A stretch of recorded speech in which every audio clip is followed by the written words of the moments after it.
Welcome to GGL news. ఎమ్మెగనూరులో ఆ ముగ్గురి చిత్రపటాలకు పాలాభిషేకం.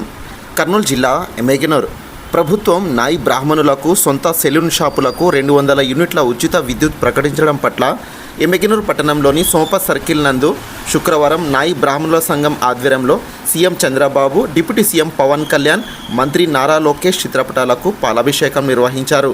అనంతరం నాయి బ్రాహ్మణుల నాయకులు బాలు మాట్లాడుతూ నాయి బ్రాహ్మణులను గుర్తించి 200 యూనిట్ల ఉచిత విద్యుత్ ప్రకటించడం పట్ల హర్షం వ్యక్తం చేస్తున్నామన్నారు.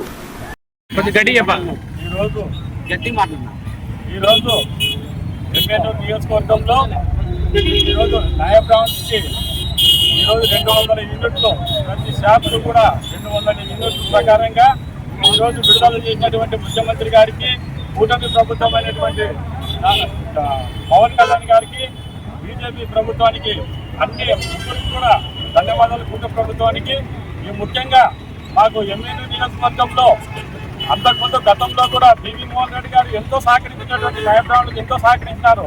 కాబట్టి ఆయన నాయకత్వం కింద నడుస్తున్నటువంటి ఆయన తనయుడైనటువంటి పివి జయనాథ్ రెడ్డి గారు కూడా మాకు అదే పద్ధతిలో మంచి ఆహ్వానం పలుకుతున్నాడు.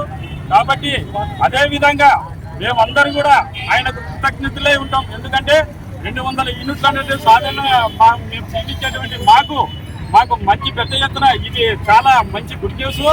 కాకపోతే రాబోయే రోజుల్లో ఎవరైనా కూడా మా న్యాయ బ్రాహ్మణ్స్ ఏంటంటే, న్యాయ బ్రాహ్మణుడు అంటే ఏంటంటే అక్కడికో అన్ని సేవలు చేసేటువంటి తెల్లవారుజామున 4 గంటల నుంచి దేవుణ్ణి నిద్ర లేపేటువంటి సంగీత పరులుగా కూడా మేమున్నాము. ప్రతి సాకిరిలో కూడా మేము న్యాయ బ్రాహ్మణ్స్ ఉన్నాము. ప్రతి ఒక్కరు కూడా అందరూ ఉదయం 4 నుంచి రాత్రి 10 వరకు కూడా సేవ చేసేటువంటి సేవా పద్ధతిలో మేము కలిగి చేసుకుంటున్నాం. కాబట్టి మాకు ఖచ్చితంగా మమ్మల్ని ఆశీర్వాదం ఇస్తారని ప్రతి నాయకుడికి కూడా ధన్యవాదాలు. ఎందుకంటే